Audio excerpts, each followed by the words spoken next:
Hey everyone, welcome back to Dollar Games, and today I'm going to be talking about Square Enix's upcoming lineup. I wanted to get this out sooner, but after PAX West, I took some time off to hike and even made a pilgrimage to the Twin Peaks filming location. Yes, I did have some damn good coffee and cherry pie, if you know the series. So I guess that is a win. Anyways, let's dive in. I was lucky enough to demo 3 titles with Square Enix: Final Fantasy Tactics: The Ivalice Chronicles, Octopath Traveler 0, and Dragon Quest I+II Remake. And before we get into it, big thanks to Square Enix for inviting me to demo at these games. Honestly, it was surreal getting this opportunity, and I'm so grateful for it. Now, I've been a huge fan of Final Fantasy Tactics ever since the original PS1 release. I actually own every version of this game, even the mobile port, so you could say I'm a little obsessed. Naturally, when this remaster was announced, I was excited, but also a little bit skeptical. One of my biggest gripes with modern remasters is when they smooth out the pixel art. Instead of enhancing the game, it creates this blurry N64 style look that just doesn't hold up today, at least to me. A good example of this problem is probably with the Grandia remasters.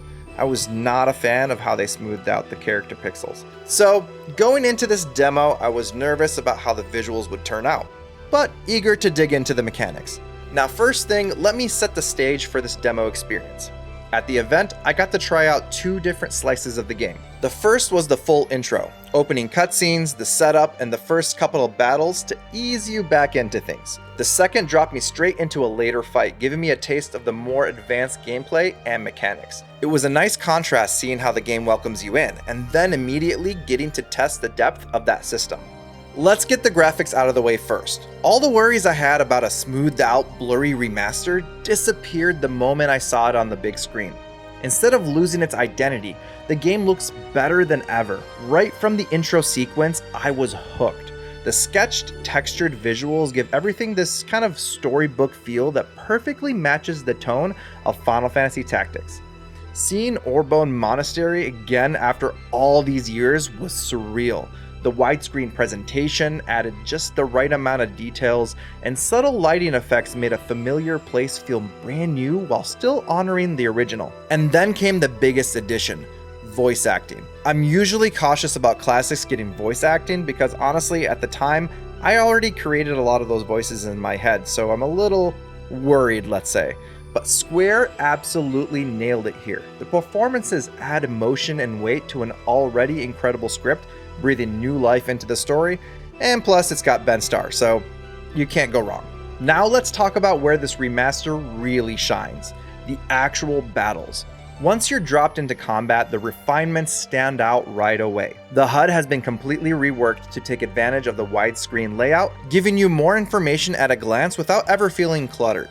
One of the most useful updates is the turn order tracker on the left-hand side of the screen. It doesn't just tell you who's up next, it actually updates in real time when you pick an ability, showing exactly where your unit will land in the rotation. It's such a small detail, but it makes planning out your moves feel way more strategic. Another great quality of life addition is the ability to walk back your movements before locking it in. If you've ever played the original, you know how brutal it was to misplace a unit and be stuck with that mistake. Now you can just adjust before committing, which makes every decision feel less punishing and way more deliberate. They've also polished up the camera controls. It's way smoother and easier to read the battlefield, and it makes understanding terrain and enemy placement so much clearer. And when you target an enemy, the game gives you a clean breakdown of HP, predicted damage, and other details along the bottom of the screen. It honestly reminds me of Fire Emblem and really streamlines decision making in the middle of a fight. All in all, these changes don't just modernize the game. They make every battle feel tighter, smarter, and more rewarding without losing what made the original so good. One of the most exciting new features is the addition of job loadouts. In the original game, changing jobs meant tedious swapping gear and abilities every time, which ate up so many hours over the course of a playthrough. Now you can create up to 4 different loadouts per character, each tied to specific jobs and equipment. You can switch between them instantly, making it easy to prepare for grinding sessions, boss fights, and specialized encounters. This single change is going to save players so much time and frustration. It's a genuine game changer. The menus themselves have been completely overhauled. They're more organized, cleaner, and much easier to navigate. It made it easier to grasp the lore and world building in ways I never did as a kid. Square also added something brand new for Western players, the sound novels. These are short, choose-your-own adventure-style stories that expand the history of Ivalice. They don't affect the main plot, but they deepen the lore, and I'm honestly thrilled we're finally getting them. And of course, I have to gush about the music. Final Fantasy Tactics has always been one of the best soundtracks in the genre, and this remaster makes it even more powerful. The upgraded audio gives the orchestration more weight, and paired with the voice acting, it adds an emotional punch to every scene. Overall, the demo felt like a blast from the past, but with all the right modern touches. Going in, I wasn't sure if I'd have time to play this at launch given how stacked September and October are for releases. But after trying it firsthand, I might have to reshuffle my plans. Square Enix really did something special here, and if the full release sticks the landing, this will be the definitive way to play Final Fantasy Tactics. Now, all I'll say is, Square, please give us Vagrant Story redone exactly like this. Thank you. Octopath Traveler has quickly become one of the modern JRPG greats. The first game came out swinging during the Switch 1 era. It wasn't just the debut of the HD 2D style that so many developers have since emulated, it also gave us a battle system that was both fun and deeply strategic. Mix that with 8 unique characters, each telling their own vignette-style story, before slowly coming together for a joint finale, and you have a recipe for pure JRPG goodness. Then Octopath Traveler 2 came along and somehow raised the bar even higher. So naturally, I was curious. Where could Square take the series next? That brings us to Octopath Traveler 0. When it was announced during the Nintendo Direct, the reveal of a silent protagonist honestly threw me through a loop. I'll admit it, I've never been a huge fan of silent leads, and that's just me though. Feel free to drop angry comments about how I'm wrong. Just go easy on me, I'm sensitive. But after thinking about it, it could actually work here. In the past games, the storylines were split between 8 characters, which sometimes made their connections to the larger narrative feel a bit loose. With Octopath Traveler 0, the silent protagonist could serve as the glue, a catalyst that draws the others together and lets their personalities shine. It's a setup that worked brilliantly in Chrono Trigger and Dragon Quest XI, so if done right, it might be exactly what this series needs. Now let's get into the demo. They dropped me in at a point where you already have all 8 characters and gave me the chance to try out one of the new mechanics, town building. Normally, I'm not a big fan of those kinds of systems. They often feel like busy work and I'm generally more interested in getting on with the story. But after about 15 minutes of tinkering, I was surprised by how intuitive and rewarding it felt. Not only can you place buildings and decorations around your town, but you can also populate it with NPCs who each bring different skills and items with them. That adds a tangible incentive to engage with the system, since it directly strengthens your team. I know I only scratched the surface with this demo slice, but it feels like there's real depth waiting to be explored. And honestly, that's what sold me. Instead of feeling like a distraction, the town building actually feels like it ties back to the heart of Octopath, giving your choices weight and making the world feel more alive. If the full game expands on what I saw here, I can see myself sinking way more time into this feature than I expected.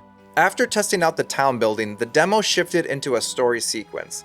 My task was to recruit a merchant named Ludo to the town of Wishvale, which is the town we are trying to build up. Naturally, he wasn't interested. At least not until I've helped him out by clearing out some lizard men blocking the trade route. That meant diving into a dungeon and testing the updated battle system. The foundation of combat remains the same, but with one major twist. Your party now consists of all 8 characters at once. At first, I thought that might feel a bit unwieldy, but it's actually incredibly fun and fast-paced. The system splits your group into a front row and a back row.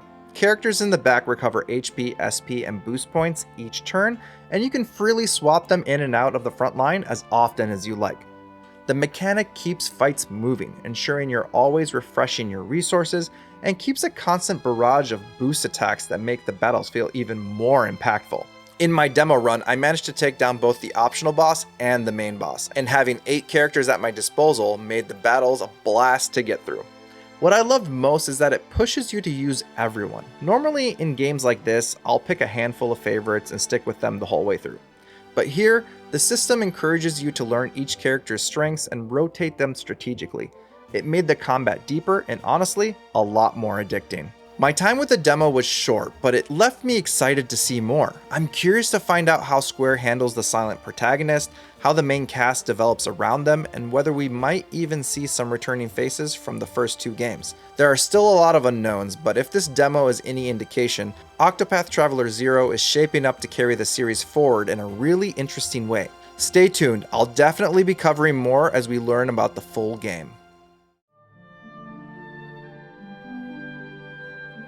What can I really say about Dragon Quest that hasn't already been said? Probably not much, but I'm going to do it anyway, because I got hands-on time with Dragon Quest I and II Remake, and I have to share my excitement with someone, and that means all of you. Sorry, not sorry. Square Enix invited me to spend about an hour with the demo, splitting it up between Dragon Quest I and Dragon Quest II.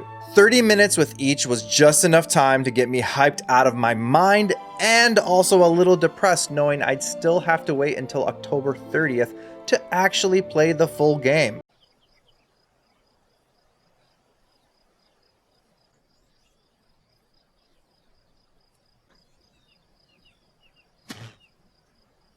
My personal history with the series goes all the way back to the NES, though back then it was called Dragon Warrior in the US. I remember picking it up and wondering, why is this kind of like Zelda but not? Why am I fighting with menus instead of swinging a sword? I didn't fully understand what I was doing and I definitely did not beat it, but I was hooked all the same. The sense of adventure, the steady level progression, and that unique feeling of growth left a huge impression on me. So yeah, Dragon Quest means a lot. When Square first showed off the remake of Dragon Quest III, I was floored by the graphical style. Honestly, outside of Star Ocean 2 Remake, this might be my favorite use of HD 2D in modern games. It perfectly captures the feeling I had as a kid turning on the NES, but now brought to life with modern polish. For the demo, I started where you'd expect, with Dragon Quest I. The game wastes no time. You're dropped into town where you learn a special key that can open up red doors has been stolen by Robin Hood. Yes, spelled exactly the way you think, like steal your stuff Robin Hood, and I kind of love it for that. Naturally, as the hero, you set out to get that key back. I trekked across the map to this dungeon, faced the goons, and after some classic Dragon Quest banter, the battle was on. The combat feels faithful to the original. It's pure turn-based Dragon Quest. But just like in the first game, you're soloing your adventure without a party. And once I beat Robin Hood, he promised to reform and give me the key if I tracked down his friend, but before I could do that, my time with Dragon Quest I was up. So I gotta move on to the next demo. Next up was Dragon Quest II. Before diving in, I was warned only 2 people who had played the demo up to this point had actually beaten the boss. So naturally, I took that as a challenge. Spoiler, that didn't end well. Unlike the first game, I don't have nostalgia for Dragon Quest II. I never played it back in the day. It's always been a glaring hole in my JRPG experience, which makes this remake especially exciting for me. Now, the demo wastes no time either. A few quick lines of dialogue, then suddenly you're hopping on a ship and heading to a lighthouse dungeon. And here's where things get interesting. It isn't just a straight remake. Square added new story beats and even a new playable character, the Princess of Canuck. She's a healer, and trust me, she's vital for what's coming. Now, the lighthouse dungeon was brutal. It's a full maze of staircases with no clear indicators of which one leads where. On top of that, the demo deliberately puts you underleveled and under-equipped. Luckily, the princess had a handy spell, Holy Protection, that keeps weaker enemies from attacking, which saved me as I blindly made my way through the dungeon. To my own surprise, I actually made it through the maze fairly quickly. That inflated my ego right up until the boss encounter humbled me instantly. His minions opened with a thwack spell that wiped out 2 of my party members in one hit, including the princess. That fight didn't last long after that. Challenge accepted, and challenge lost. Now that's how my time with the demo ended, and honestly, I wouldn't have it any other way.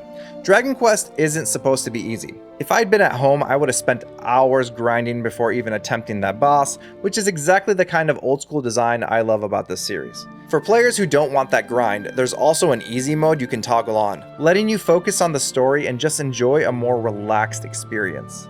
As for me, I can't wait to dive back in. This remake isn't just nostalgia. It feels like the perfect game for the season. As the days get shorter and cooler, cozying up on the couch with Dragon Quest I and II sounds like the ultimate fall gaming experience. So that was my time with Square Enix at PAX West. 3 very different games that all left me impressed in their own ways. Final Fantasy Tactics: The Ivalice Chronicles feels like a definitive version of the classic, with visuals and quality of life updates that respect the original while making it better than ever. Octopath Traveler 0 is taking bold steps with its silent protagonist and new mechanics like town building, and from what I've played, it has the potential to deepen an already beloved formula. And then there's Dragon Quest I and II Remake, which captures the timeless sense of adventure while giving it a fresh coat of HD 2D magic. Exactly the kind of game I want to get lost in this fall. Overall, Square Enix really brought their A game to PAX West, and it's clear they're treating these remasters and new entries with care fans have been asking for. I walked away more excited than ever to see where these series go next, and I can't wait to dive into the full releases when they drop. If you like this video, don't forget to like and subscribe, and I'll catch you on the next one.